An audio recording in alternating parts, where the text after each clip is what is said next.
And then to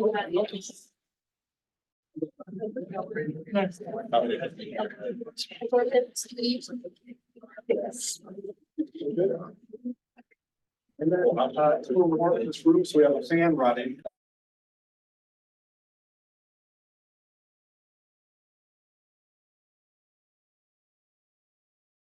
All right.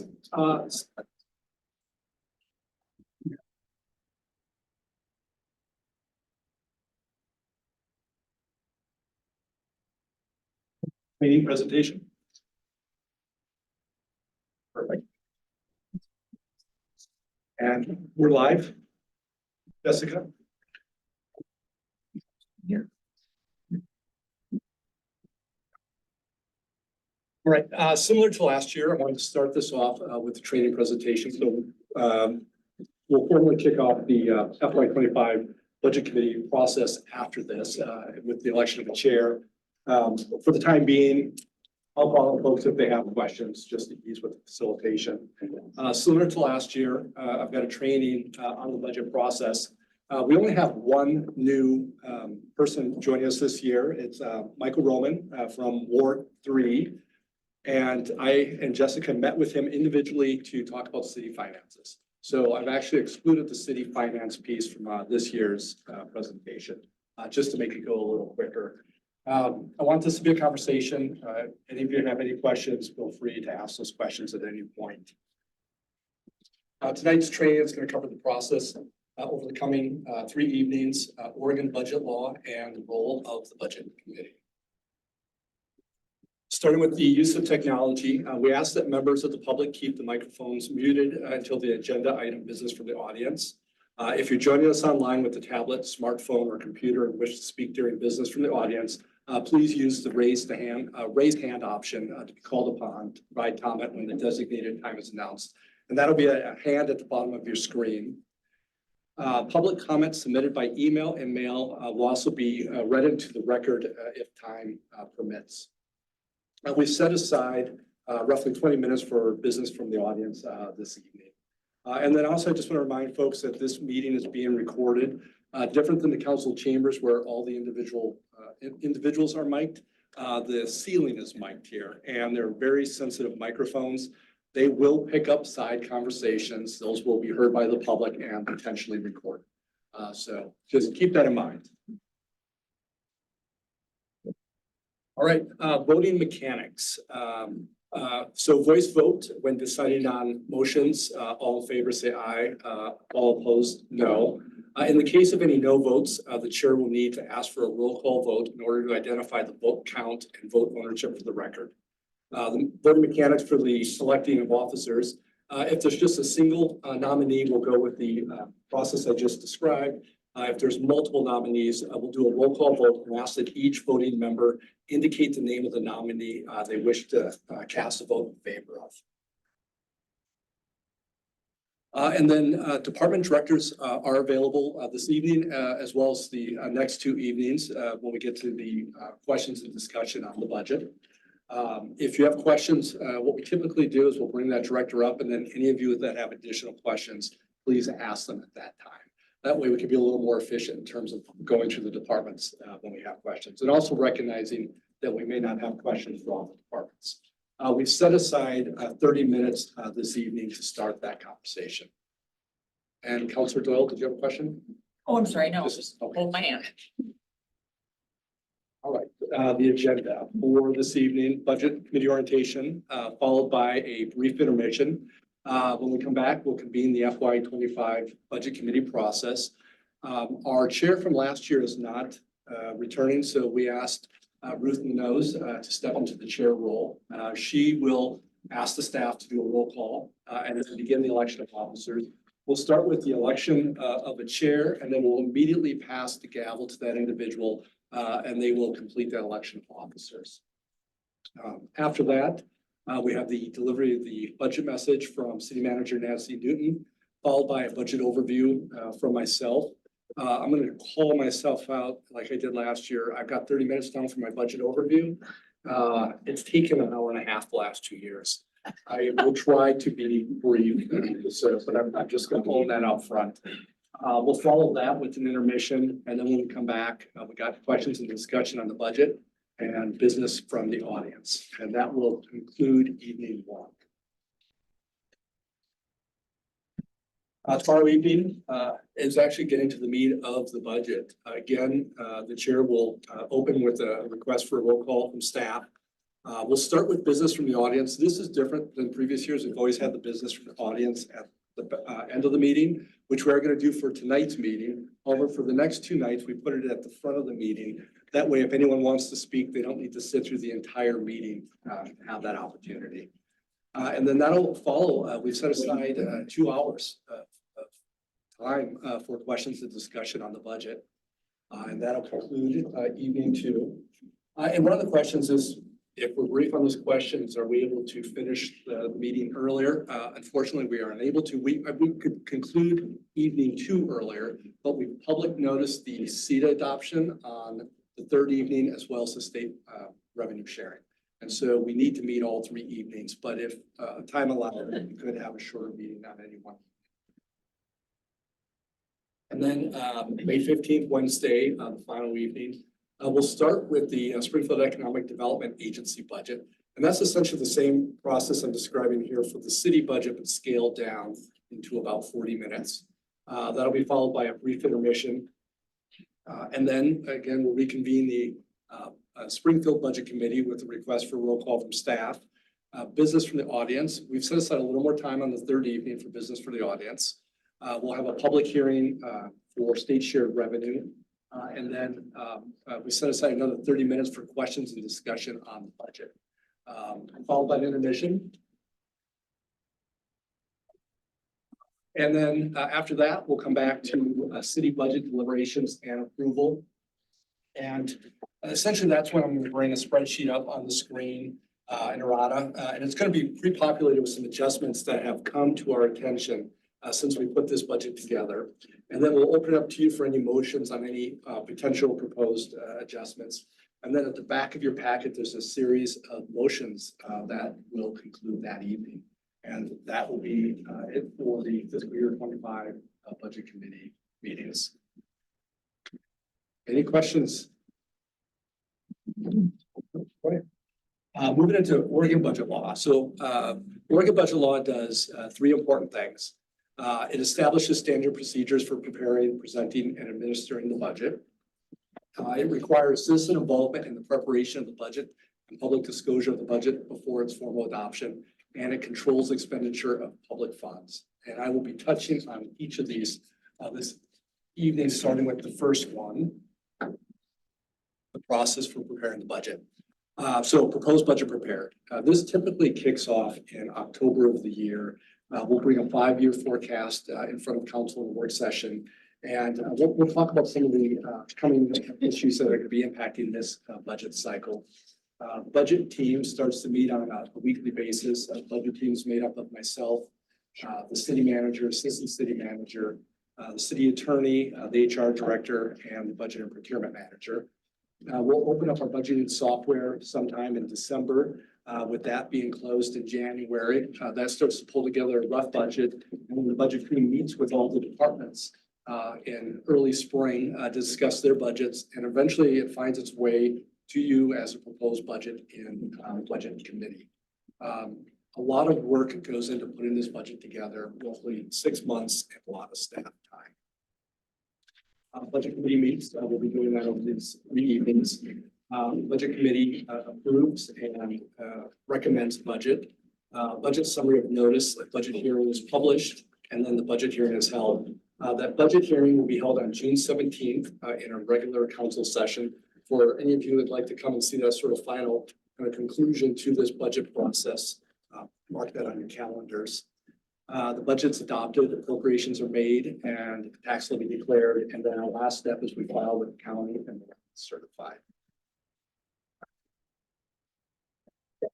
All right, the second item of those 3 important things is citizen involvement. To give the public ample opportunity to participate in the budgeting process, local budget law requires that a budget committee be formed and a public process conducted to approve the budget. What is a budget committee? The budget committee is the city's fiscal planning advisory committee. The committee consists of the city councilors and an equal number of citizens at large. Citizen members are appointed by city council. They serve 3-year terms. Terms are staggered to turn over by 1/3 each year, and you can serve 2 consecutive terms before being required to sit out a year. What is the budget committee's main role? Meet publicly to deliberate on the proposed budget, provides an opportunity for the general public to comment on the proposed budget, may make adjustments to the proposed budget, approves and recommends a balanced budget for the city council for adoption. And I want to stress on here the recommends. This is a recommending body, not a decision-making body. Recommends tax levies and debt service amounts, holds a public hearing and makes a recommendation to city council on the use of state revenue sharing monies, and communicates with members of the community about the budget process, opportunity to provide input and the constraints the city faces in financing all requested services. And that last bullet really, to me, gets to the meat of your role as we see you as ambassadors to the city's budget. You're going to have an opportunity in this process to really look under the hood and see all the city services that are provided and all those costs associated with them. And it is our hope that you go out into the larger community and share what you learn over these evenings. The budget committee is not compromised. You cannot change salaries. You cannot negotiate contracts. You cannot change council priorities or policies, and you cannot change the law. What's the point? All right, rules regarding the budget committee meetings. Open to the public. A quorum is required to approve any motion. A quorum is one more than half of the total number of members, but that's based on total number of members, not members present. So a quorum for our purposes will always be 7. If no quorum exists, may discuss committee business, but no formal actions taken. It requires the election of a chair and a vice chair, and we actually add a secretary to that list. Positions serve 1 year, and a chair is expected to maintain an aura of impartiality, to run the meeting in a fair, equitable, and civil manner, ensuring members of the public are provided an open forum to speak about the budget. See, minutes of each meeting must be kept. The approval of the final budget document, tax levies, and debt service amounts should be in the form of a motion with votes recorded in the minutes. Again, those motions are at the back of your packet. And discussions of the budget committee must always take place in the form of a public meeting. So I discourage you from reaching out to each other outside of this budget committee process to talk about a budget that doesn't preclude you from talking about the budget to the general public. A few more things I want to touch on. Oregon local budget law requires a budget committee. It requires the budget be developed and balanced by fund. It requires legal appropriations on some level. So for us, our legal appropriation is at the fund, department, and category level. The category is made up of operating, which includes all personnel, materials and service, and capital outlay. And then capital projects are their own category. And then we have non-departmental categories that are broken into a number of different categories. It requires the fiscal year to be July 1st to June 30th. This is kind of a common question. Why does our fiscal year begin on July 1st? And it's because the state of Oregon requires that. And it's resulted in us meeting on these beautiful spring evenings in the state. It encourages public involvement by public hearings, and it serves to control spending by limiting changes the city council can make. Once this budget is adopted, moving into fiscal year 25, there are specific rules that guide any changes that we make to that budget. For instance, to access reserves, it has to be something that wasn't known at the time that the budget was put together. So, for us, it's important that we be as accurate as possible, knowing that there are limitations on what we can access if things change on us. If it's not known, we have some flexibility. And then if you want more information on Oregon budget law, it can be found at the Department of Revenue website and Oregon revised statutes beginning in ORS 294.305. And finally, I've talked about all the requirements that are placed on us, but it kind of begs the question, who follows up? And there is actually someone. It's the final phase in the budgeting cycle, is the audit of the previous fiscal year. Most local governments are subject to Oregon's local budget law and are required to have their accounts and fiscal affairs audited and examined annually. An audit must be done by an auditor certified by the Oregon State Board of Accountancy to conduct municipal audits. In addition to the financial audit of how local governments handle public funds, the auditor will also look at compliance with state laws and regulations. Our auditor is Rowe Wheeler Swink, actually just acquired by REDW.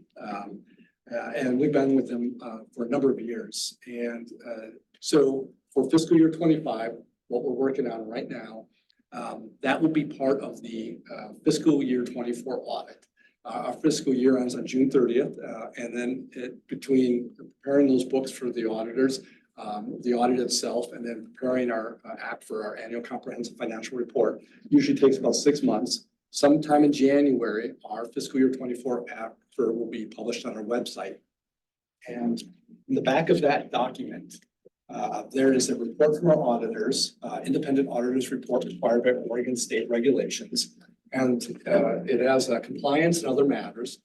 As a part of obtaining reasonable assurance about whether the city's financial statements are free of material misstatement, we perform tests of its compliance with certain provisions of laws, regulations, contracts, grants, including the provisions of Oregon revised statutes, and then it goes on. Has a list of bullets that they check for compliance on. The third bullet is budgets legally required, or as chapter 294. And then it's the following paragraph is what matters. In connection with our testing, nothing came to our attention that caused us to believe the city was not in substantial compliance. And so this was for the fiscal year 24 audit, the process that we went through last year. If you want to circle back, kind of the conclusion of this process, in addition to the adoption, you go to our act for sometime in January, we will see this report. All right, if for any reason any of you can't make any of these meetings, please let myself or Jessica Mummy, our budget and procurement manager, know in advance. Our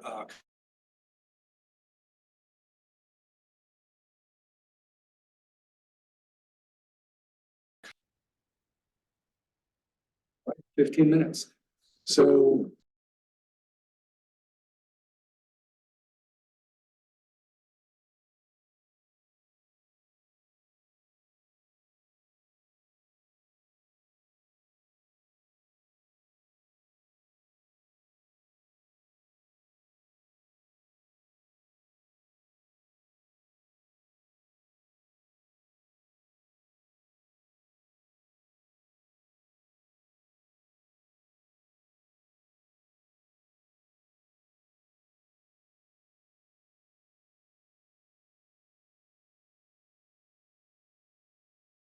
joining us online to help keep yourselves on mute until you're called to provide public testimony. There is one time this evening designated for public testimony and will be listed as business for the audience on the agenda.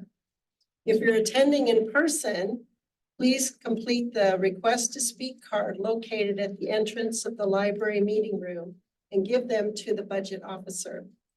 If you're joining us online with a tablet, smartphone, or computer and wish to speak during that time, please use the raise hand option to be called upon to provide comment when the designated time is announced. The order of public testimony is as follows. Anyone who is in person at City Hall, anyone who has raised their virtual hand, third, anyone who has submitted email in advance, and fourth, anyone who has submitted written comment via mail in advance. So next on the agenda is the election of chairperson, vice chairperson, and secretary. I'd like to open up the floor for nominations for the position of chair. Steve? Joe? I'd like to make a motion to make you the chair. Okay. Okay, so we received a nomination for myself, Ruth Linos, for the position of chair, and a second. Anyone else? Victoria? Awesome. Any other nominations? Okay, thank you. Now we'll do, in case of single nomination, we'll go for the voice vote. And all in favor indicate by saying aye. Aye. All opposed by no. Motion carried. So I'll continue as a chair. Thank you. Appreciate the honor. Okay. Next on the agenda, City Manager Nancy Newton. We have two more elections. Oh, I'm sorry. I didn't want He's to. all hear- excited. So I'll entertain a motion for the vice chairperson position.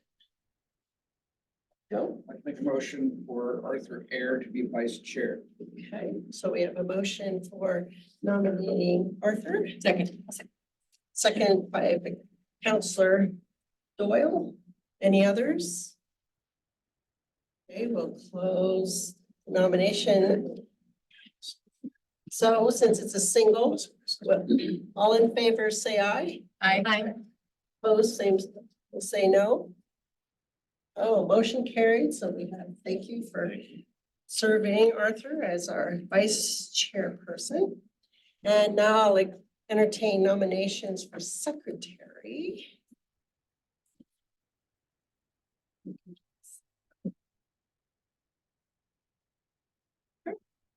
Okay, Nominate Devin Marche Duncan as secretary. okay, we have, thank you for the nomination. Second.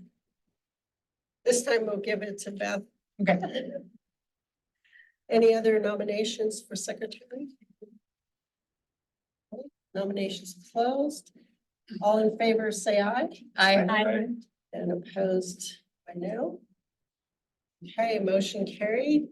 Welcome, Secretary Devon. Thank you. Next on the agenda, City Manager Nancy Newton with staff opening remarks, and she'll deliver the budget message. Thank you, Chair.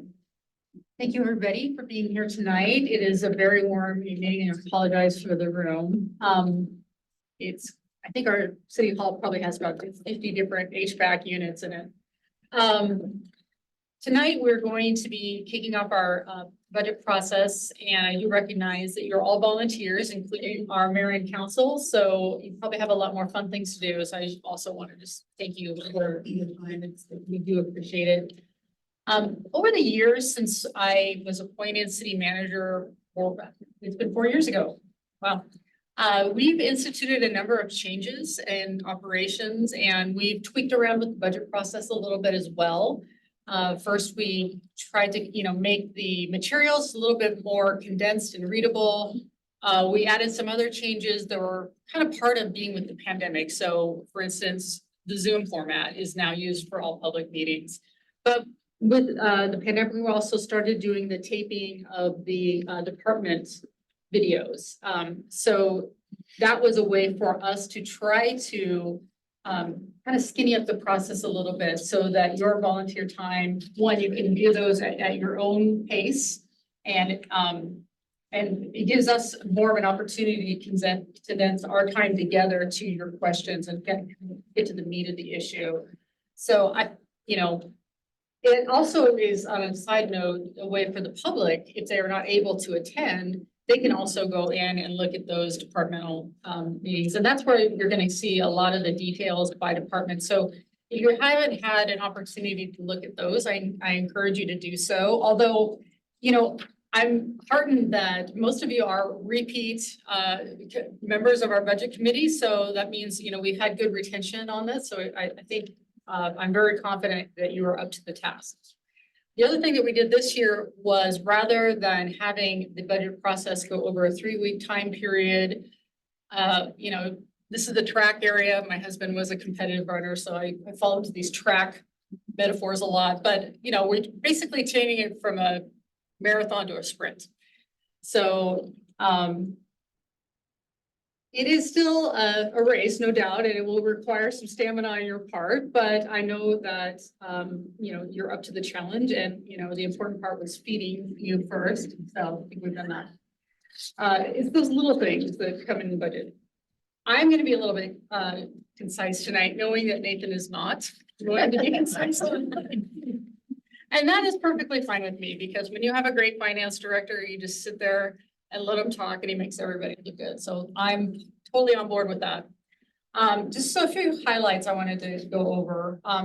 Our total requirements for fiscal year 25 is just a little bit over 436 million, just to give you an idea of scope and scale. Those are separated into different funds. Nathan normally talks about that. You're all well versed in, restricted versus non-restricted funds, so I won't go over that. Our primary source of funding is property taxes. This budget has an estimated 3.3% growth in property taxes, which is a pretty historical trend for that. I've said this every year and I will say it again, our city is very, very lean. We run very lean, probably a little bit too lean, but I think what that has done is, we've squeezed a lot of efficiencies already, and Nathan is going to touch on this later when we talk about the general fund condition. So I'm not going to be totally a downer because I do have some things that I want to talk about that have been topics of conversation in prior budget meetings. And one of those has been the city's loss experience with our insurance carrier. And that was a topic of significant discussion in prior years. When I came here in 2020, I was advised by our insurer, County Insurance Services, that due to our poor experience rating, we are at risk of losing our city's liability insurance. And so I could not allow that to happen. So let me see, I was hired in April. So in, I believe it was November of that same year, I appeared before their board of trustees and I made a promise to them that we would all work collaboratively to turn around the city's losses and improve that experience rating. And I asked them to please give me an opportunity to change things. And I'm very happy to report that we have done that. And that has been a team effort. This is not me. This is all of the people that you see in the room and probably a few more that aren't here tonight. But one of the things that we talked about in some detail were the experience rating of our police department. And they had some pretty significant claims. So I asked for a little bit of numbers on this. So since 2021, our claims in the law enforcement area have gone down 62%. 62%. And in fact, our claims experience has been so good that we were acknowledged by City County Insurance Services last February for excellence in best practices. And it's basically, they took into account our claims experience as well as some of the enterprise risk management programs that the city has instituted. So that was a huge deal to be able to go from you're going to not have your insurance to we see you as a model. And when I talked to the city county insurance staff at the conference about that, I asked, what do you look for when you look at criteria? This, that the committee that was doing the awards, our city was the first one that they came up with. It was just, they unanimously agreed and all enthusiastically acknowledged that we had really put our nose down and did what needed to get done to turn around that experience rating. So I'm very proud of that because that's direct taxpayer dollars saved directly. And also, that's important. And I know that's important to the budget committee, but it's also, I'm talking about the safety of our employees and the safety of our community, which is also very critical. We have a self-funded health insurance program. We've had an excellent experience rate in that regard. So this budget does not show an increase for that. We have a great healthy pool of people. We also have an on-site wellness clinic. It's very popular with our employees and their families. And I think that is a large portion to why we've been successful in that endeavor. We focus a lot on prevention and keeping people healthy. Nathan still took a couple of my talking points, which is fine. We're usually in simpatico in this. We're going to talk a little bit about some of the challenges that we see in our city. And, we're not dissimilar to other local government in Oregon. It's kind of a statewide issue that has been sort of decades in the making. So we've done a little bit of a primer on this just to explain how we got here. I think different cities have been impacted differently, just depending on how they run their operations. We've always been a little skinny, so we haven't had, yes, we've cut in recession times, and yes, we will probably have to contemplate that going forward, but that's a discussion we can have with our council. So we've always been very vigilant on this effort, and I think that our work reflects that. So more to come on that, but just know that it is the League of Oregon Cities is currently doing a study about funding in Oregon, because there are other ways in trying to figure out like how can local governments diversify their revenue sources. It's just a good management practice. Our current structure does have an over reliance on property taxes. So what is possible?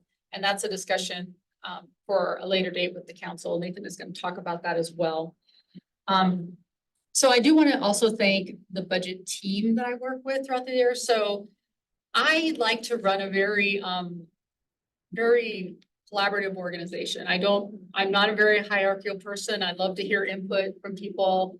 And so we have a team of people that we meet weekly, and yes, part of it is what you're doing tonight, but we also talk about, if there's a new position, we discuss, does that need to happen? Does that need to get filled? We look critically at all of our expenses. We take a look at trends. We look at our demographics. There's a host of things that I do with this small team of people.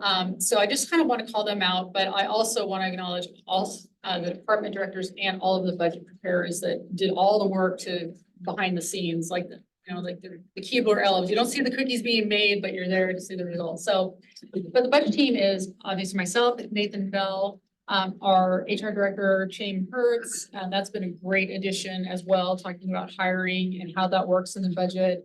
Our city attorney, Mary Bridget Smith, I asked her to participate on that committee when I came in 2020 because she was the interim city manager prior to me. And I just felt her insights were so invaluable, I didn't let her go. So she's been nice enough to continue to collaborate with us. Jessica Mummy is our budget and procurement officer. Fabulous. She loves budgeting, which is a really weird and wonky thing to say, but I really, I appreciate her passion, and I think you'll see that tonight. And Assistant City Manager Neil Ladati, just a crackerjack person, just lives and breathes Springfield, and is the reason, he gave me the tour of the city when I came here, and I was like, I want to work with that guy. So for good or for bad, Neil's to blame for me being here. Anyway, so I will leave the rest up to Nathan. I will tell you one funny Nathan story. About at 4:30, he came into my office and he said, "So are you ready?" I said, "Yeah." I mean, it kind of make me nervous if you're, are you ready? Are you okay? I'm fine. But then I thought, well, maybe I should do more. I was going to do this really abbreviated budget speech showing that you were going to go into like the Magna Carta of budget messages. So I was like, okay, maybe I should just skinny it up. Then I thought, well, maybe I should just see what ChatGPT tells me. So I put a prompt into ChatGPT and I said, my prompt was write a budget message for Springfield, Oregon using Taylor Swift lyrics. And it was really good, you guys. I'm telling you, it was really good. So I'm not going to say the whole thing, but it's very, very funny. One of it was, are you ready for it?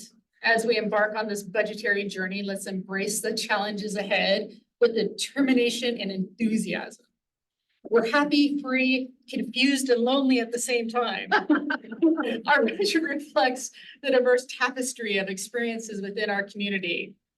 By prioritizing inclusivity and compassion, we ensure that no voice goes unheard and no individual is left behind. And the hater's gonna hate in the face of skepticism or criticism. Let's stay focused on our vision for Springfield's success. So I'll leave it at that, because I can't write lyrics better than that. And I will turn it over to me. Thank you, City Manager. I can hear her singing her lyrics. You will shake it off after this. Next on the agenda, Finance Director Nathan Bell will provide us with the introduction to the budget. Great, thank you. That's kind of hard to follow. Welcome again, and for those of you just joining, I'm Nathan Bell, the City of Springfield Finance Director. The slides that I have this evening are going to be familiar slides for a lot of you. It's a good slide deck that really gives us the context of the environment that this budget came together in, as well as the conversations we're going to have over the coming 3 evenings. I want this to be a conversation, so interrupt, ask questions at any point. Just for facilitation purposes, Chair knows I'll call on folks if there's any questions related to this. Let's get started. I skipped right over it. It's the agenda for these 3 evenings. I covered this in detail in the budget training, so I won't speak to that now. All right, this is a familiar slide. You can't have a budget conversation in Oregon without having a conversation about Measure 5 and 50. Just kind of a quick summary. These were voter-led initiatives in the 90s. In the early 90s, Measure 5. And what that did was it limited property taxes that could be spent on government, $10 per thousand for general government, $5 per thousand for education. And that's based on real market value. And then in the late 90s, Measure 50 went on the ballot and passed. And this did a number of things. But for the conversation that we're going to have this evening, one of the primary things it did is it put a collar on the growth of those property tax revenues. They collared them at 3% a year. And what they did then is separate and create an assessed value that was different than the real market value. At the time that these measures were on the ballot, there were a lot of critics who said this is going to just devastate government funding in the state of Oregon. And it didn't turn out exactly to work that way, because then over the following 8 decades, we enjoyed historically low inflation, somewhere in the range of 1 to 3% a year. And what that did was it provided us with a long runway to make adjustments, to find process improvements, to find new revenues. And one of the things that pushed us into a fee-for-service structure is something we now experience with our building community. And I'll talk more about that later. However, the COVID pandemic ushered in a period of high inflation. And that inflation hasn't come down to the range that we'd like to see it at. And that inflation is really just finding its way into our budget now. All of our bargaining contracts had been negotiated pre-COVID. And it wasn't until fiscal year 23 with our SPA, the Springfield Police Association contract that got negotiated to be implemented in fiscal year 24 last year, that we got to see what that inflation might look like. And for that contract, it was around 17% over 3 years. We are currently in negotiations now with all the remaining groups, IFF, fires group, OPEU, as well as ASME. And without going into too much detail, we have estimates within our budget that we believe are accurate. But what we've seen outside of the city of Springfield in our peer agencies and what they've been experiencing in their negotiations, as well as the conversations that we're currently having, we are now seeing that inflation come into our budget, and it's having a significant impact. And that is demonstrated well in our 5-year forecast. So looking at fiscal year 25, and that's the shaded gray column, we have a surplus of $800, which looks great. However, a lot of work went into getting that to be balanced. I was looking at our 5-year forecast from last year, and last year it had a deficit spend of $1 million in 25 and $3 million in 26. And when we got to this year, that was exactly what we were facing at that point. So to get 25 budgeted balanced, we did a number of things. And I think that the larger one that I want to speak to is, in addition to being a PERS organization, we have a legacy pension. It's our city retirement plan. It's predominantly police officers. It's a closed plan. And I think we're down to now 9% participants, only 5 active. And In this plan, we do an actuarial evaluation every other year, and the actuary tells us what we need to contribute to fund that plan. And similar to a lot of pensions across, not just the state, but across the country, most pensions have unfunded liabilities, as did our city retirement. And so from about 6 years ago, I think 3 valuations, in addition to a percentage of payroll covered, but having such a small active staff that wasn't going to fund it, we had a lump sum contribution, and the recommendation for that lump sum contribution was 1.35 million. And so that's what we budgeted, and that's what we contributed. In the following evaluation, that recommendation came down to 900,000. And since we were underfunded, we decided to keep it at 1.35 million. And then 2 years later, the next valuation, which was 2 years ago, that recommendation came down to $600,000 annually. We kept it at that 1.35 million. Again, wanted to get that fund and not be caught in a situation where the funds could be drawn on quicker than the funds going in. We are now in the process of our actuarial contractor is working on the current valuation. It'll be interesting to see what that recommendation is, but we were comfortable lowering that lump sum contribution to $800,000 annually. So that was a $550,000 reduction that we made that impacts each one of those years, but specifically that helped us balance fiscal year 25. I have no concerns about that dollar amount. We're at about 80% funding on that plan. At the same time, that sounds like a lower percentage. However, I believe that the pension liability of that plan is around 17 million. I think we're at about 14 million in assets. So we're looking at about a $3 million gap in that. So because it's such a small plan at this point, it's not as significant as it has been in past years. In addition to that, we have a transfer coming from the Liz Kelly Fund. I'm going to talk about that fund here a little later of $100,000. And there's a number of other steps that we took in getting that balanced. So we've got a balanced budget in front of you for fiscal year 25. However, we still have challenges in front of us in those outgoing years. One of the things I want to mention is we have the ending cash as a percent of operating expenditures. In fiscal year 26, you see that going down to 18%. Best practices recommend 25%. We've set a floor of 20%. And why that matters is that's the reserve that gets us from July 1st until late October, November, when our property taxes start to come in. And so if we have a deficit spend that takes us below that, one of the things we work hard is making sure that we don't go below that 20%. Another thing I'd like to mention about this forecast is that there's a tendency in budgeting to underestimate your revenues and overestimate your expenditures. And we have been very intentional about not doing that. In there, our historical property tax growth has been 3.3%, and we have 3.3% forecasted over those years. Any single year will be over or under that. We think over that 5-year period, that's going to be a very accurate forecast. We do the same thing with our expenditures. In there, we've budgeted a $800,000 underspend. And what I mean by that underspend is that in the general fund alone, we have 10 legal level appropriations. Each department is its own legal level.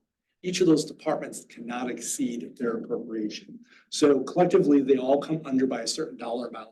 The aggregate of that underspend is what we call our underspend. And so we subtract $800,000 out of there, and that forecast across each of those 5 years. So looking at this budget, we really have been intentional in that $3 million is the deficit that we're going to need to problem solve for fiscal year 26. And one more thing I want to, what's feeding into that is that we currently have ARPA funding that is supporting and has been propping up our general fund for the last 3 fiscal years. We have roughly $2 million in staff positions that are being funded by ARPA that are in Fund 204. That funding goes away this fiscal year, and those positions, they're all needed positions. And we can talk about what those positions are later if there's questions, but they'll be coming into our general fund. The other thing we have going on here is that PERS increases happen on a biennium, and so every other year on even years. So fiscal year 26 is going to have a PERS increase. Over the last number of PERS increases, we've been seeing PERS increases across. We have OPSRP, what is referred to as tier 3, as well as tier 2 and 1. So we have different groups, as well as general services and public safety. And across all those categories, we've been seeing PERS increases in the range of 10 to 20%. However, and part of that is back from, I think it was back in 2015, when the state legislature made tweaks to the PERS plans, including retirees, lowered some of the benefits. They were immediately challenged by some bargaining groups. This went to the Supreme Court, and then that was overturned. By that point, they had already set the biannual rates, and it was too late to adjust them. So their advice to all the governments was just take the money that you're saving and set it aside, because we're going to increase the rates and we're going to take it back from you at a later date. We were all coming off the recession and talking to all my peers. We all recognized it was great advice, and then we turned around and we budgeted it. And so those rate increases have been essentially playing catch up from that event that happened in 2015. But on the flip side, there's a lot of money that's invested in the market of this portfolio, and market is close to an all-time high. So we've seen great market returns, and we don't anticipate that the rate increases are going to continue in those double digits. And what we built into our 26 and 28 are PERS increases between 3 and 6%. And so that's where I want to come back. We're trying to really dial this in. We're not trying to do worst case scenario and then do better. We want an accurate picture of what we're actually dealing with. We have just recently increased all of the rates we put in there by 1%, because in the recent legislative session, we have OPSRP, which changed the retirement ages, but specifically for public safety. A bill went through to roll back the retirement age qualification for public safety to the tier 2 level. And so, while OPSRP was a great step forward in terms of creating a more affordable pension plan, with legislative moves like that, I kind of take the position at the bare minimum. I hope that a legislature doesn't do anything to negatively, or we would like them to do things that positively impact us. At a bare minimum, do nothing that impacts us. What we don't need is for them to take steps that are actually rolling things backwards for us. And I'm going to talk about just legislative impacts that are having on our organization. So that's a pretty sobering slide. Any questions for me at this point? Okay.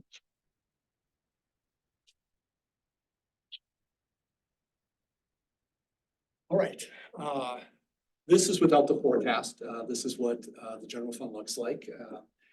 And just to describe what's going on here, the green line is revenue. The revenue is on a nice trend line, equal to or greater than our expenditures. And the shaded area is our reserve. And as you can see, that's pretty level throughout that period of time. And that's because we have that 20% floor that keeps it level. And a lot of work goes into making this graph look like it does. In each of those years, hard decisions have been made in regards to funding to make sure that we can put forward a balanced budget. This is taking the general fund budgeted expenditures. So our fiscal year 25 general fund operating budget is 46.3 million. And this breaks it down into all the services that we have in our general fund. We've lumped together public safety, and for a reason here that you'll see in a moment.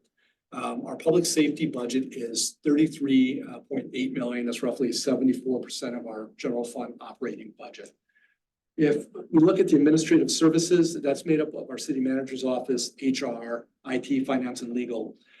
Those are services that typically you would see within the budget of any function. In our case, they're separate within our general fund, and those get allocated out. Unfortunately, we don't allocate them out to the services in the general fund, only to the other funds that have FTE. So if we were to take public safety share of those administrative services, That public safety makes up about 40% of our FTE, which is how we distribute them. That would be roughly 2.5 million. So that gives us a public safety general fund budget of roughly 36.5 million. Hold on to that number in your head. This is the same pie chart for the same dollar amount, but this is the budget for revenues, the corresponding revenues, $46 million in expenditures. The largest share of that being our property taxes. Our property taxes are 27.2 million, or roughly 59% of that budget. So, and then you can look at those remaining categories, but one of the things is that it's obvious that those taxes are falling short of the cost of public safety. And one of the places where we really feel this is in all our public counters across the city, and specifically our development count, where folks often in there, when they're paying fees for services, one of the questions that they ask is, isn't this what I pay my property taxes for? Why are you charging me additional dollars for these services? And the reason for that is our property taxes don't even cover the cost of public safety, let alone any other general fund service that we have at the city. And this is one of those challenging it's a misunderstanding, I think, in the larger public that we are constantly having to address. And how we've made that work then is when they fall short of funding public safety, we've made it up through other revenue streams. And working through those, let's just start with license permits and fees. Those are made up of franchise fees, planning fees, and business license fees. Franchise fees are, kind of similar to right-of-way fees, or fees for use or impact of our right-of-way. And one of the franchise fees in there is Santa Pac. Santa Pac brings in about $700,000 in revenue a year. And if you think about a justification for that franchise fee, it's these large trucks and the impacts that they're having on our road infrastructure. However, that money goes into our general fund. It doesn't go into the street fund where it might be in better alignment with the impacts that it's having. And that's just one example. And these are sort of the outcomes for Measure 5 and 50 and 30 years worth of just trying to find a way to continue to fund the levels of services that our community expects. Intergovernmental revenues, that's made up of state shared revenues. State shared revenues are our liquor, cigarette, and marijuana shared revenues. And then it includes our payment in lieu of tax revenues. Predominantly that's sub. That brings in about $2.9 million annually. And then there's a small piece that relates to eWeb. Under charges for services, that's made up of our fire service contracts. We provide fire services for Rainbow Water District, Glenwood Water District, and Willackenzie Fire District. That also includes our right-of-way fees that we charge on utilities. It's actually quite common that municipalities charge their utilities right-of-way fees. We charge 5% of gross revenue. That brings in about $800,000 annually to the general fund. And then we turn around and we transfer 500,000 of that back over to the street fund to support the street fund. And I'll get to a slide on the street fund that's going to talk about the challenges we have there. Fines and forfeitures is predominantly municipal court revenue. Use of money on property is our interest income, reserve portfolio. And then other financing sources are indirect charges and other funds. I mentioned the administrative services get charged out to all the other funds that have FTE. Those come into the general fund as an indirect to cover administrative service type activities. And then our transfer from our transit room tax fund.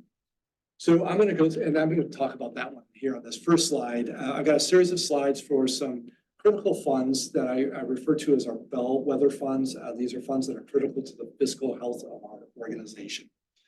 Transit room tax is revenue that comes in from overnight stays, hotels, motels, Airbnbs, VRBO, whatnot. That is money that has restrictions on it. It must be used for tourism-related purposes. This is a fund where we try to keep our expenditures kind of to a minimum in the hopes of building up reserves for larger projects if those projects come up. Some years back, there was talk about a convention center. This is something that could go in aid of that.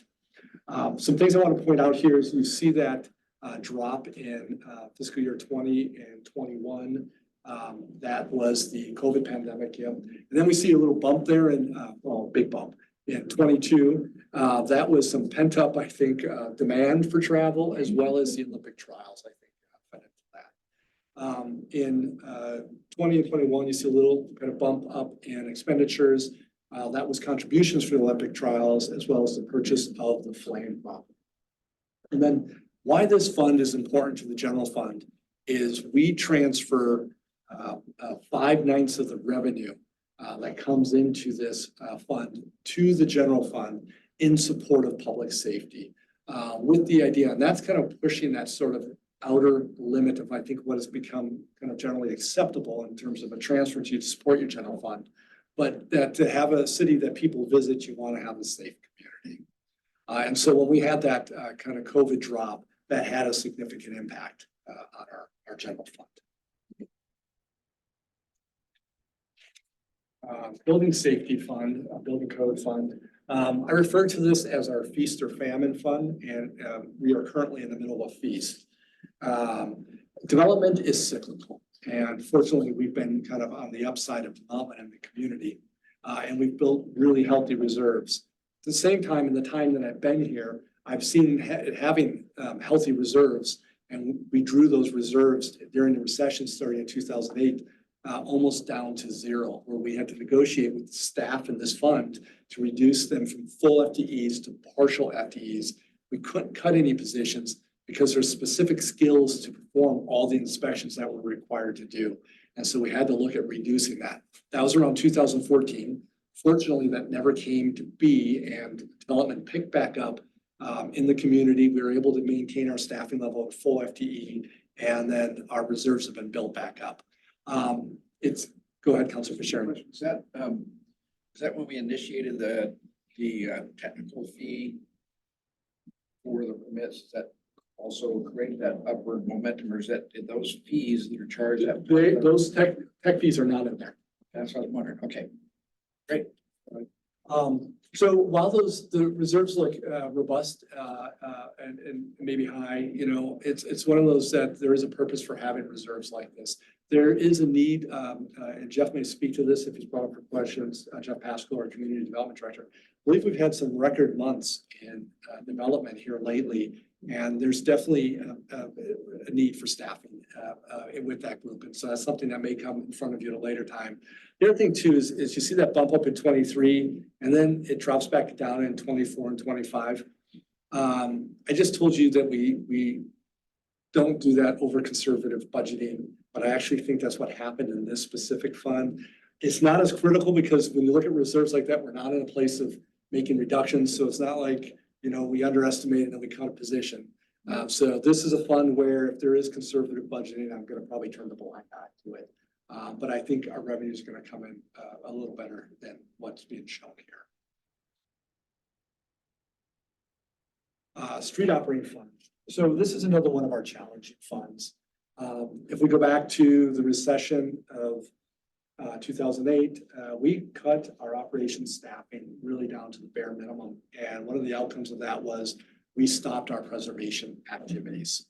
And that's problematic because it's better to maintain and maximize the useful life of an asset and delay replacement. Without those preservation activities, our infrastructure is deteriorating at a faster pace, and the actual replacement of it is much greater than if we were to kind of maintain it over its life. That program is our crack sealing and slurry seal program. However, with HB 2017, one of the rare exceptions of the state coming to our rescue here with some funding, this was some additional money that came down to local governments from gas tax and vehicle registrations. This provided a boost in our revenues to where we were able to add back staffing, and we started back that preservation program in fiscal year 21. And it's still ongoing right now. However, in 24 and 25, you see expenditures jump up and our reserves are dropping down close to zero. And that is the result of the storm event that we just experienced. To respond to that storm, we did a supplemental budget in fiscal year 24 of $2.5 million. 700,000 of that is coming from the street fund. Now, we're hoping that these monies are gonna be reimbursable by FEMA.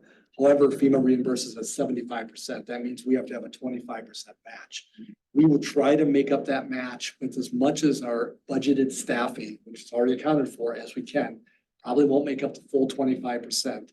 If that money comes from anywhere, it will come from the street fund, because the other sources that we tapped for that supplemental budget, those were monies that relate to other activities that weren't needed in the short time that we could borrow from, with the expectation that we would have a FEMA reimbursement to pay those back. So this storm event really could, at the end of the day, have a significant negative impact on our street fund, putting that preservation program at risk. And for a question, the other thing too is the HB 2017 was never a long-term solution. It stepped up the revenues over a span of years, but then they taper off and inflation overtakes them. So it was really just a short-term boost. And this is a fund that we need to find a solution in the long term. Yes. Chairman knows. How long does it usually take for FEMA to pay their claim? I think years typically. So, and it's kind of all over the place, so I don't want to kind of say a specific time frame, and hopefully it'll be quicker on this. But there's been times where it could be multiple years from when we've expended the money to when we see a revenue from FEMA. Okay.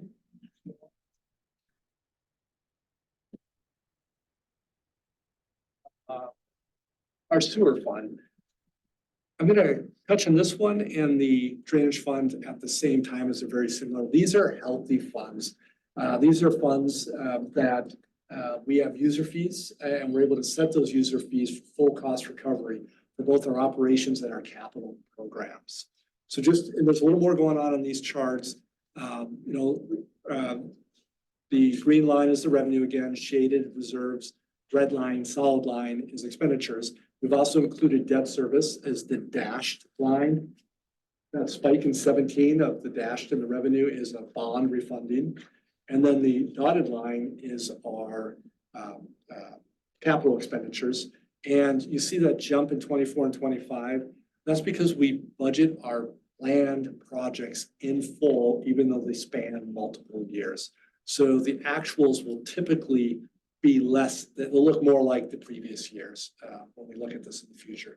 And those budgeted projects are coming out of reserves, and that's why you see that drop in reserves. Again, the reality of it, it's not going to look like that in future graphs. Our ambulance fund. This is another one of our challenging funds. And this is one that has a direct impact on the general fund. Is if we have a deficit spend in this fund, it has to be made up somewhere. We have fixed expenditures associated with this fund, and so it's staffing reductions a little bit more challenging to meet our revenues. So this hasn't always been this way. And when you look back when we took over transport, I think it was back in the 80s, when a private company got out of the business and literally overnight the city had to step in and take over that function. It was actually a healthy fund and activity. We had healthy reserves that were actually able to supplement our general fund. However, over time, the federal government has reduced their reimbursements for Medicare and Medicaid transports. And just to give you an idea, and I think my numbers are old, but they kind of illustrate the problem we're facing on these. The last time though, I had a conversation with the chief. We were looking at an average transport cost at around $1,800. However, we're only able to recover between $400 and $500 in Medicare expense. And so over time, we've watched those healthy reserves dwindle down. In fiscal year 21, that dip in revenue and a little spike in revenue in 22, that was the result of a new billing software. We got a little behind in our collections, knowing that we eventually would collect that money. So we really, that could kind of just trend line that out if that hadn't existed. In fiscal year 23, we did have a deficit spend, the general fund supporting that. We're forecasting revenues coming in higher than expenditures. And the chief is really doing some creative things with the ambulance fund and our fire and life safety services overall. One of them is the implementation of a single role program. One of our more expensive staff resources are fire paramedics. And historically, we've only staffed with fire paramedics. We are now starting to staff ambulances with exclusively paramedics and EMTs.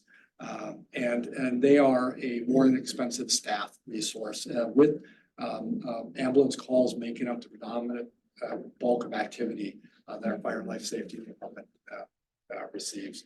So hopefully those the single role program and some of those actions that they're taking are going to have a positive impact on this fund.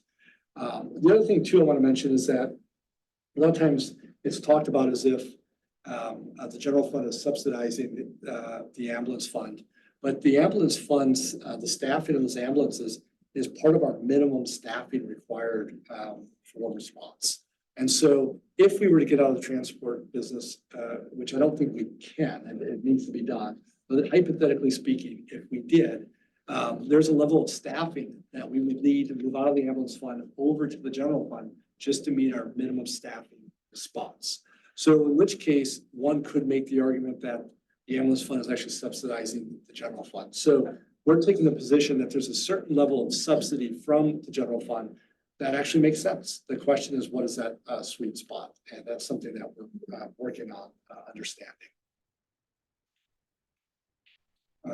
Booth Kelly fund. This actually includes our Booth Kelly site, which was a site that was donated to the city, I think back in the 80s from Weyerhaeuser for the purposes of incubator for wood products industry. That requirement has kind of faded away, and it's a site that we lease out for a number of purposes. I bring this one up because historically, this has been a cash generator for us. We have used this fund to supplement our general fund to the tune of $200,000 to $300,000 a year for decades. However, that has been at the expense of deferred maintenance on the site.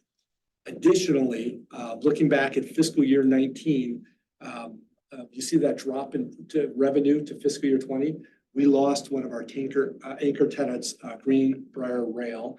They had a business refurbishing rail cars, and they rented the Sawtooth building. That's a very large building with a rail spur. So this was a company that had a business that was uniquely suited to this site when we've been unable to find a comparable tenant. And so you see the revenues dropping down there. Additionally, that spike in expenditures, that was from the demolition of our Carter building site that happened back in fiscal year 23. But you're seeing a steady drawdown on the reserves of this fund.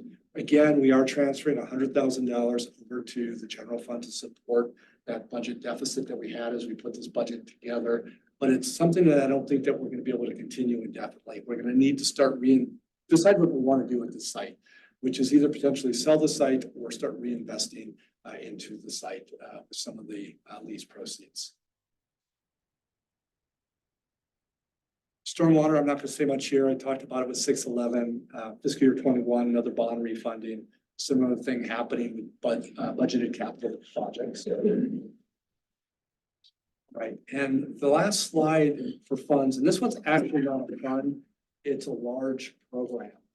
And I'm not going to talk about the slide. It's a complicated slide to explain what's going on. Instead, I'm going to speak at a larger level to the program itself. This has been one of the bright spots of our budget. We have a self-insured medical plan, and we have been able to hold our medical rates flat for a decade. And that's holding down costs below that of our peers, both in self-insured and traditional insurance plans.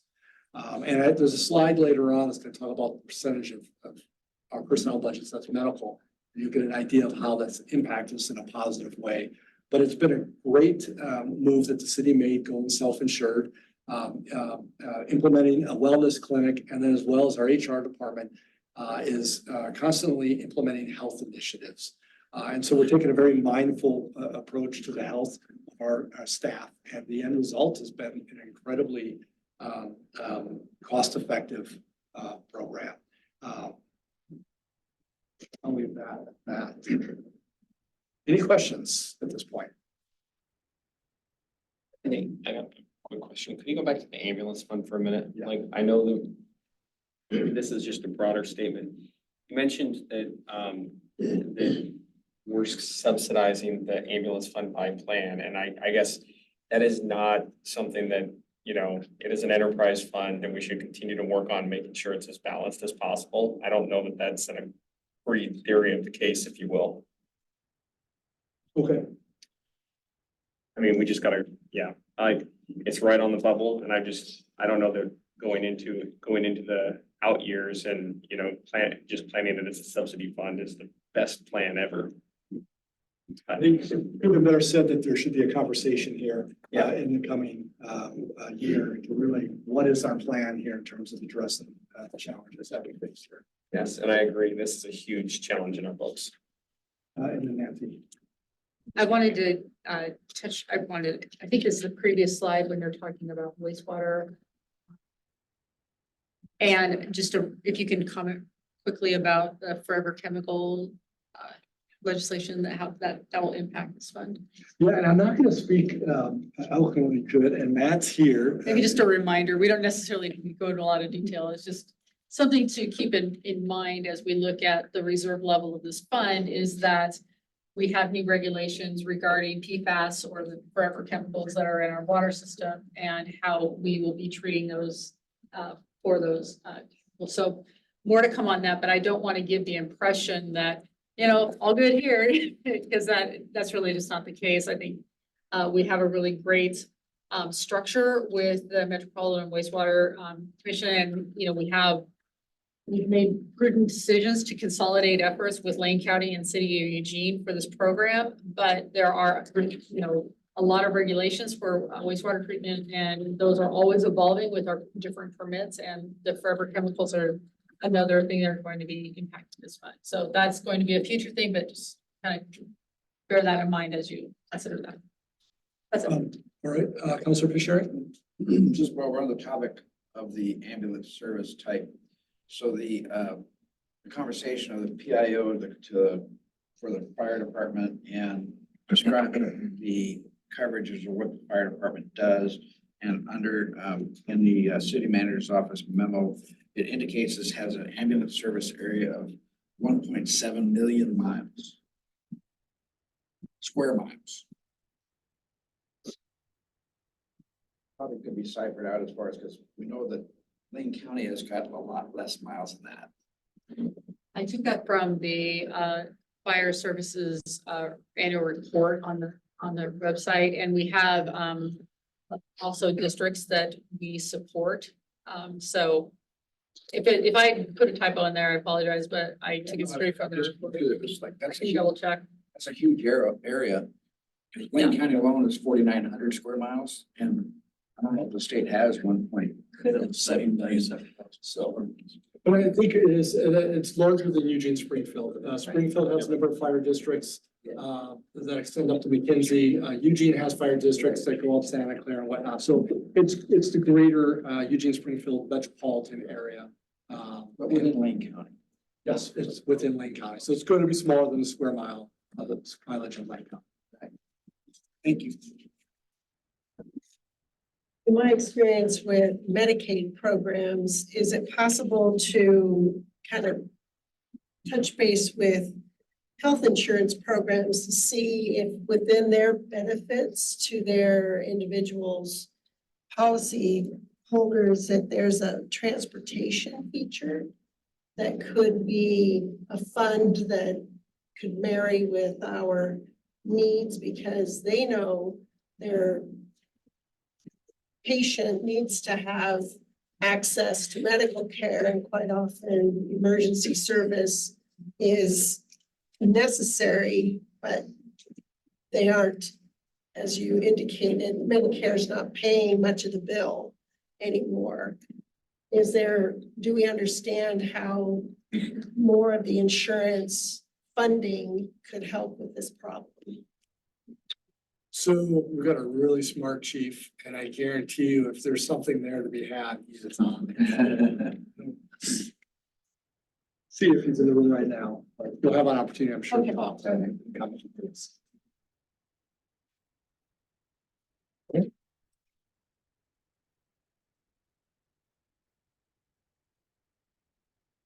Okay, our FY25 budget, this is looking at kind of the aggregate level. I think the one number that I quickly go to is our total budget for FY25 is $436.2 million. It's a big number. However, there's a lot more to it, and I feel like that number is sort of misleading in saying that's the size of our budget. For instance, if you look at non-departmental, that's 205,000, and there's a slide that'll break that down, but that's mostly locked up in reserves. When we speak to the capital program, again, we budget for the capital projects in full at the time they're planned. However, they span multiple years. Additionally, and I'll call that out in later slides, MWMC's budget is adopted within our budget, not just the Springfield side of things. So with MWMC, it's a regional wastewater management commission, and Springfield does the administration and the capital program. Eugene does the operations, but the entirety of Eugene's operations also flows through and is adopted as part of our budget. So I'll pull those numbers out just to give context. The number that I like to look at is the operating budget, which is the 143.5 million. And then breaking that down to categories and looking at personnel services, which makes up the majority of that. In the chart below, that breaks those personnel services out by the different pieces. Salaries make up 42.3 million, or 60% of that. And then the next largest two personnel expenditures, one is medical dental at 9 million, or 12.7. So when I talk about holding our rates flat for a decade, that's has a significant impact in terms of just sort of offsetting or compensating for some of the inflationary increase that we've seen in salaries. And then PERS, we talked a little bit about what's happening there. That makes up 15.5% of our personnel budget, or 10.9. And I got some slides that are going to break this down in more detail. Again, this is our total budget broken out into pie shapes, 436 billion. Where I mentioned MWMC, MWMC makes up 175.9 million of that, roughly 40% of it. So if they weren't part of that budget, it would be a significantly smaller number. And the following slides are going to break those down even further. Starting with the non-departmental, as I mentioned before, is 172,000 of that are reserves, or 84%. Those are monies that are locked up for future year use, and not money that'll be spent in this budget. Interfund transfers, that's money that's just being moved from one fund to another. It does not mean that those monies are being spent.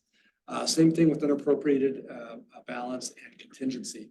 In fact, the only money here of that 205 million that's actually going to leave this organization as an expense is the debt service of 13.5 million, or 6%, 6.6% of that number. Looking at our operating costs by department, development of public works is our largest, and for good reason. It's made up of 4 major programs, roughly. Our development counter, our sewer program, our drainage program, and our street program. Additionally, MWMC is included in there again. MWMC's share of that budget of the 63.2 million is roughly 29.6 million, or 47% of it. And the capital budget of 87 million, again, this is money that's budgeted when planned, but will span multiple years. MWMC makes up the lion's share, 80% of it, at 69 million. Okay, looking at our FY25 budget highlights. I'm going to start by saying that fiscal year 21 and 22 were budgets where it was mostly reductions. We cut deep, and I think we maybe even cut a little too deep.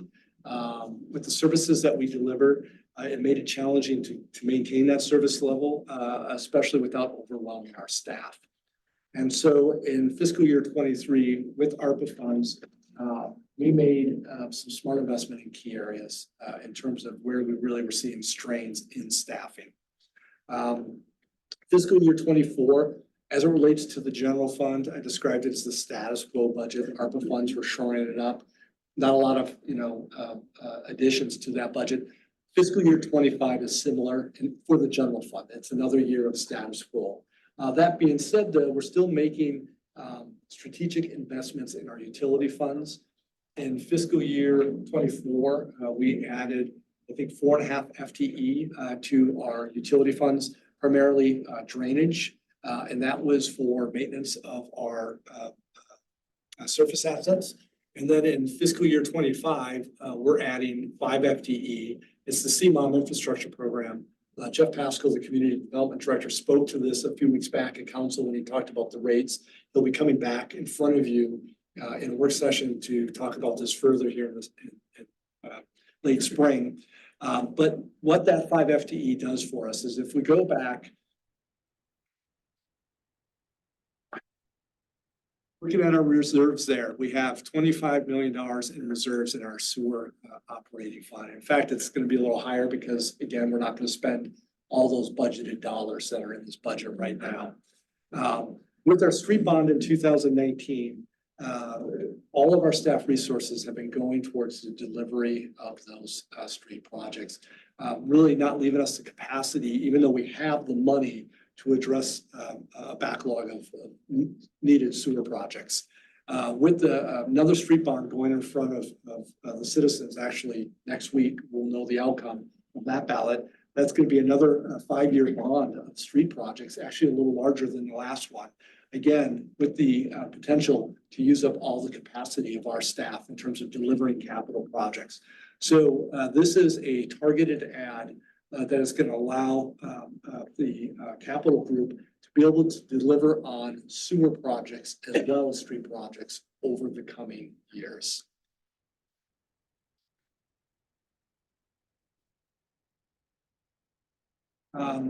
Let's see, some other things, reduction of the ARPA project manager. That was a position that we brought on to deliver the ARPA projects. That funding will be fully expended by December 30th of this year. So that it was always a limited duration position, though I'm showing it as a reduction because it has been in the budget the last few years. And it's only in the budget for half a year. So that's the half-year savings.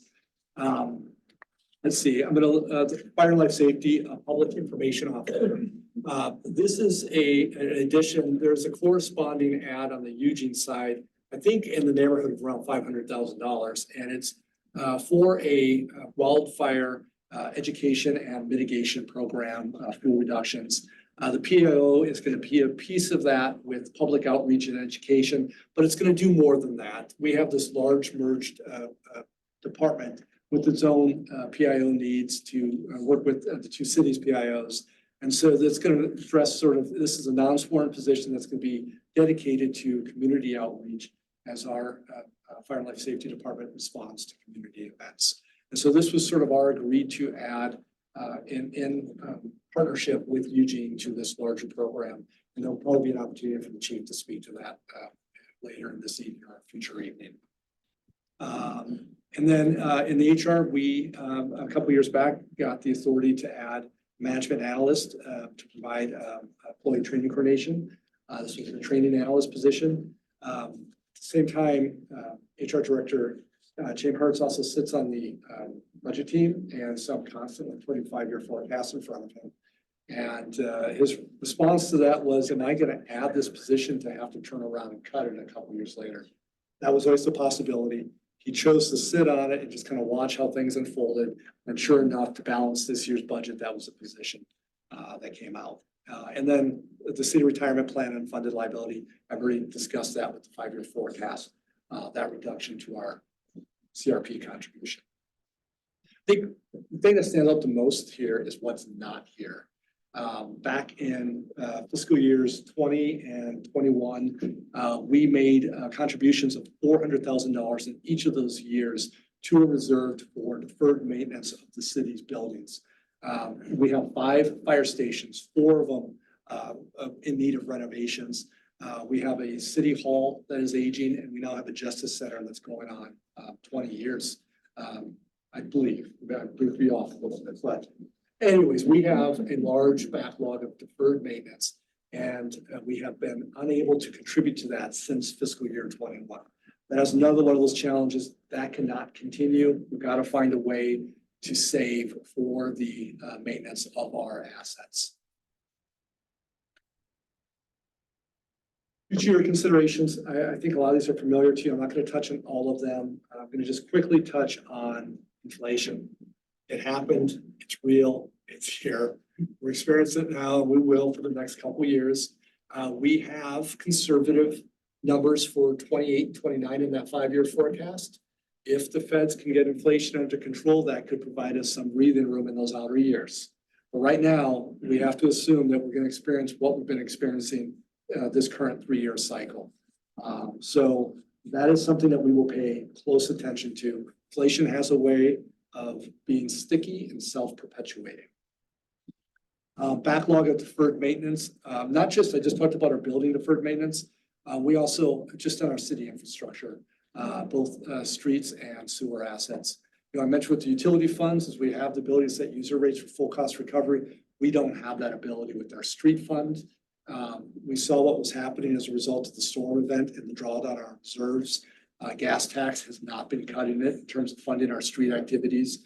I don't know if it's going to be serial bonds or if we're going to look for other solutions in terms of the challenges we have to the street fund.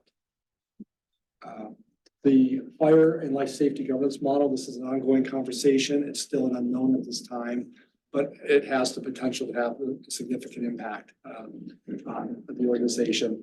And then lastly, ARPA funding sunset. Those funds have been a blessing of sorts, kind of a double-edged sword. If you think about the inflationary impact of them, but we have used them to do some great projects here around the community. The legacy light replacement being one of those. That was around $3.2 million. Some of the projects, the council chambers upgrades, security upgrades to this building, security upgrades in our courts. These are projects that are going to have benefits to this community for years to come. Additionally, it bought us a few more years as we try to work on longer term solutions with our project. Just want to say I'm almost done. Some of our options for addressing this. The first two is where I'd like to go. Encourage smart growth and grow the economic base. And, with smart growth, encourage urban infill and density. I think it's a great thing. I had an interest in the HDPE for other, we're looking at that from the housing lens. I'm looking at this in the hope of dense development and urban infill. And just to give you an example, I've been here at the city now for 20 years. In those 20 years, there's a lot kitty corner that has sat vacant. That lot probably generates a couple $1,000s in tax increment a year. If 20 years ago, if we had an HDPE in place then, and a 6 to 8 story residential building went onto that site, that would have generated $300,000 to $400,000 in tax revenue starting 10 years ago. So it's still vacant. We got an HDPE. Maybe 10 years from now, someone sitting in my position, if I'm not in it, will look back and be thankful that we put these tools in place and that they have something coming back onto their tax rolls that's generating tax increment. It's all about the amounts you can generate per square foot. The infrastructure is there. It's going to have increased demands on police and fire. But from my perspective, if we get dense development, the increment generated will be greater than the cost of services to that building. And this, to me, is what makes sense to build up. While I want to go to the first two, they are hard to influence and they take time. So we end up going to the next two. Diversify revenue base, exploring revenue options. We've done that in fees for services and then service level changes. We've looked for process improvements. We've reduced staffing to the ability that we've been able to. And so that's typically where we've landed. And then lastly on here are two more points I'd like to make. One is the legislative policy changes, engaging in policy at the state level. We do that. But it benefits us to do that and potentially more robustly. And the reason I say that is if you look at the tax burden in this state, there's a number of sites you can go to track tax burdens across the country. One site that I like, when you look at all the taxes that are paid in the state, some states have sales tax, property tax, income tax, and they add them up and kind of the per citizen burden. Oregon ranks at around 25, right in the middle. From my perspective, it's not a bad place to be. However, when you start to break down the types of taxes and you look at income tax, we're at number 2. We're only behind New York State. We aren't a heavily tax burden state, but we are a skewed state to the state level, and that money is not finding its way down. When we talk about state revenue sharing, those are monies that they're collecting in our community and only sending back a portion of those as well. Some way, we can't have them send us these one-way mandates with cost associated but no funding with them. Yeah.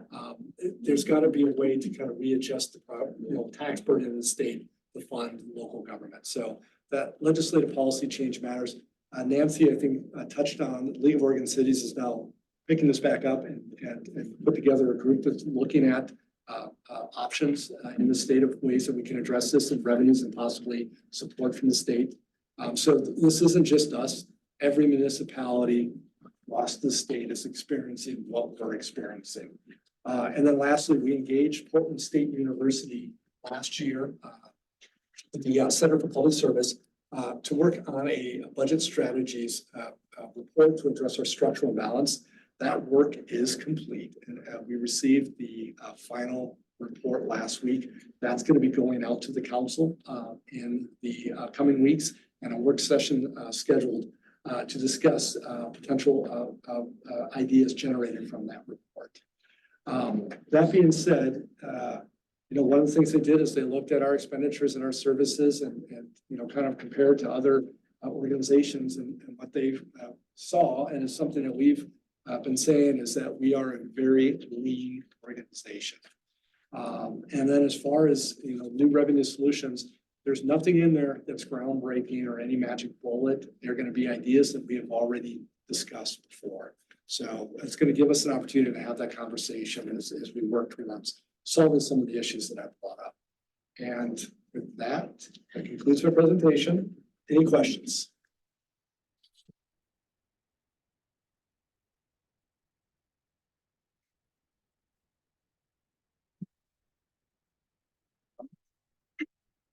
Okay, no questions. I say we get a 10-minute, thank you for the presentation. You did good to make it a little over an hour. Let's have a 10-minute break and let's reconvene at 7:15.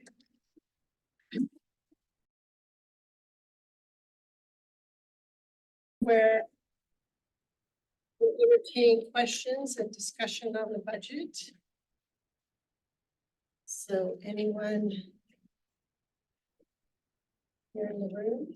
Go ahead. I just have a question, out of curiosity, when the budget shows for each of the different departments, the FTEs for the previous fiscal years, and it carries through, if those numbers should not change from previous years, right? Like if this one shows fiscal year 22 being 6, and I look at last year's or the year before, and it has fiscal year 22, it should be the same, correct? When it comes to FTEs?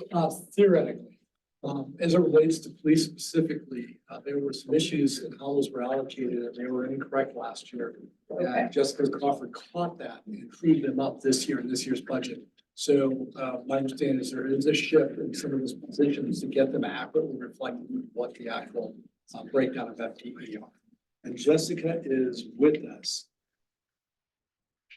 Okay, yeah. You have specific Because questions. I did see some pretty glaring differences from previous years, especially specifically with the police and then a couple with fire that I was curious about. We don't have to go into it tonight. I just wanted to know that something will come up that we can discuss. So, all right, cool. Thank you. That's really all I had.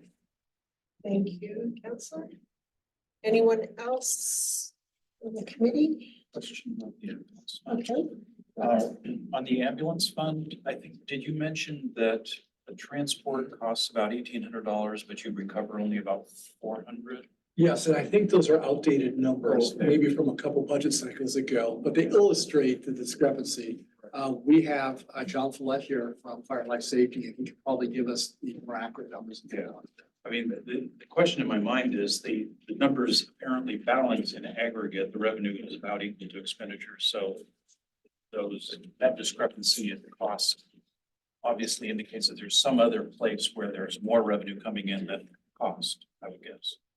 So where the cost might be $1,800, because we can't recover the full amount, our billed cost could be higher, let's say $2,200, $2,300.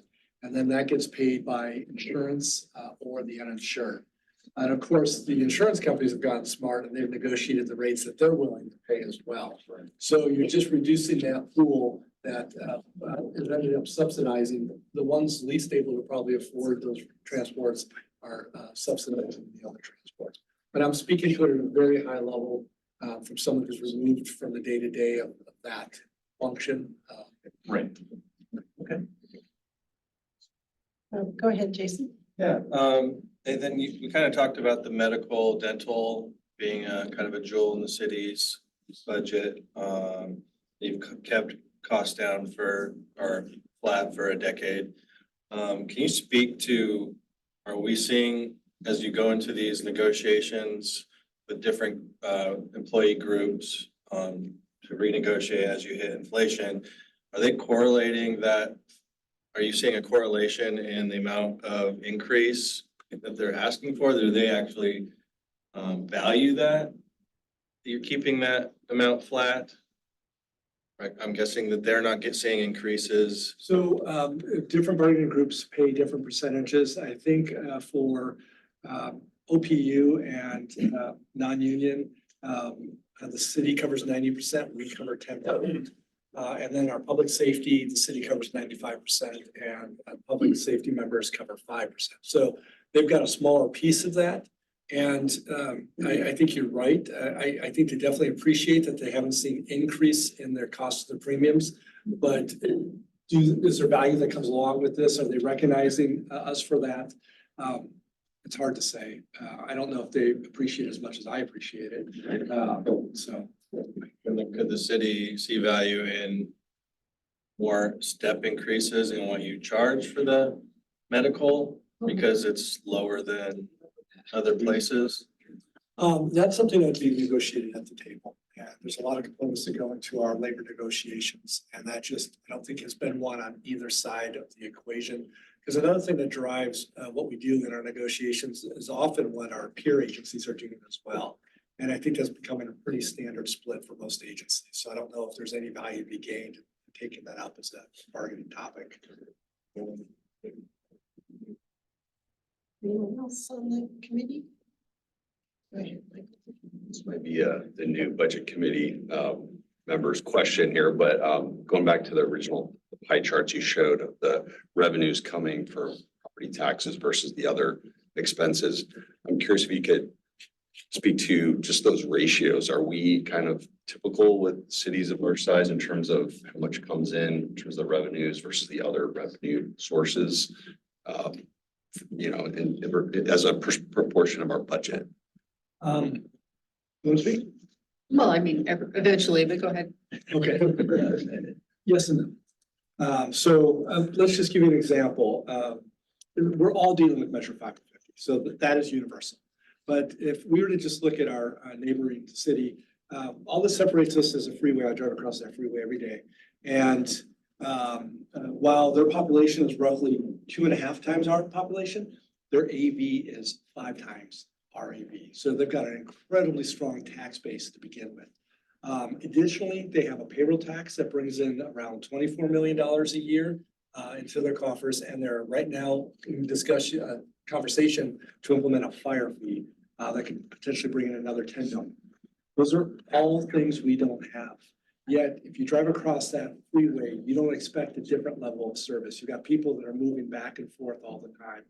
We manage to keep up with them, and we keep up with them by being leaner, less bogged down in bureaucracy. And I don't say it in a negative way regarding Eugene. Just, I think being creative, I almost call it guerrilla city management. You know, if you, that book, Guerrilla Marketing by Jay Conrad back from the 90s. That's how we approach things. If you were to look at the point of this organization and what we accomplished, I guarantee you be impressed. So I read that book, by the way. I really appreciate Nathan's creativity and enthusiasm. I would say that I generally agree with your assessment, Nathan. I think, you know, the devil is in the details. For some reason, I'm fascinated about Oregon tax law and like, how did we get here? I've written a number of papers about it, but I think it was an attempt by Oregonians to put some sort of rationality in how the system, what the assessment system worked, and also kind of following some trends that we saw in California. But to answer the question, it really is about the type of housing that you have and what that housing is valued in at, like what Nathan was saying, your average, the assessed value of the properties that you're taxing. And also, how much, Eugene has more density. So that goes to Nathan's comment about if you build up, you can add, you can, potentially have more input in your property taxes. There's always a balance. I think our city has historically tried to strive to have affordable housing as well and a mix of housing. So that's part of it. Residential development is one of the higher calls of services for city services, such as police and fire. And if you have other types of development, such as industrial, that could be a revenue source for your city. So it's an overall macro picture. We're two very, very different cities. I have a high level of respect for my counterpart in the city of Eugene. I think she does an excellent job. So, it's just, we're compared by location, right? But it really isn't a true comparison as far as size and the type of property taxes that we collect and the value of.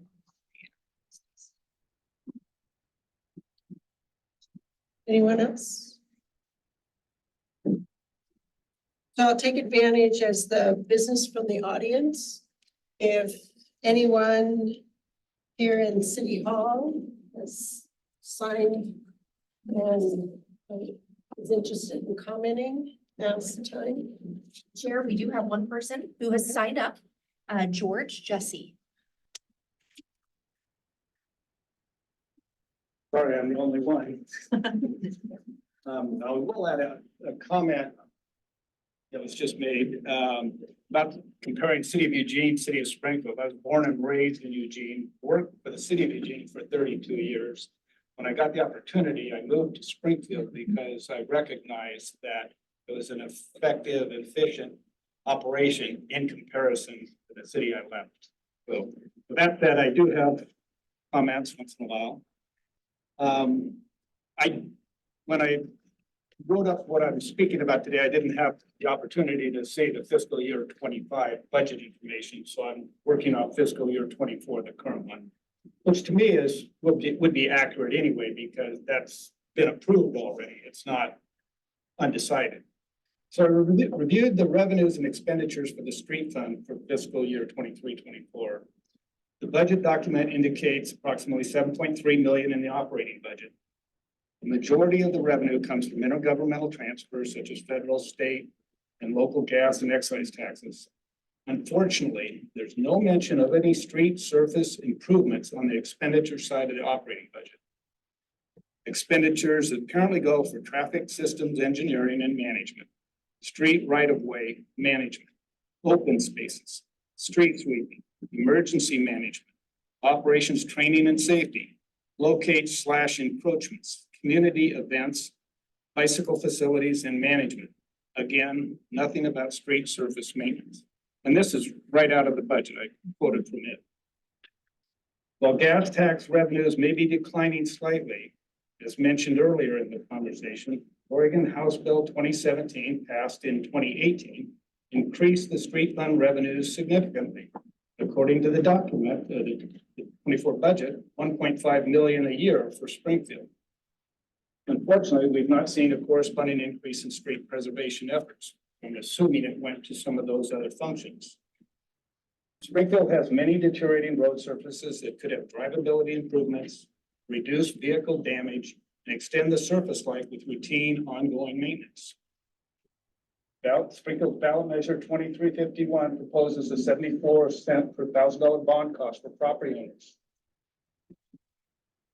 I almost hesitate to say this now, just having some discussion, but at the time I wrote this, I said, I find it difficult, as do the neighbors and voters I've spoken with, to support that level of expenditure when so little is done to maintain the streets within that 7.3 million budget.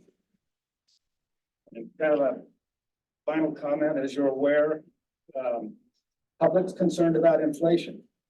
My belief is government spending is one of the largest drivers of inflation, primarily at the federal level, but the state and city also, when they increase utility rates and user fees higher than the rate of inflation, that contributes to that rate of inflation.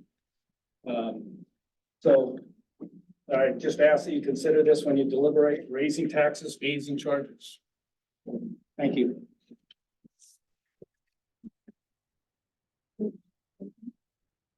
So now we'll give opportunity for anyone on the Zoom call who's interested. If you want to raise your hand, give your name and what ward you're in.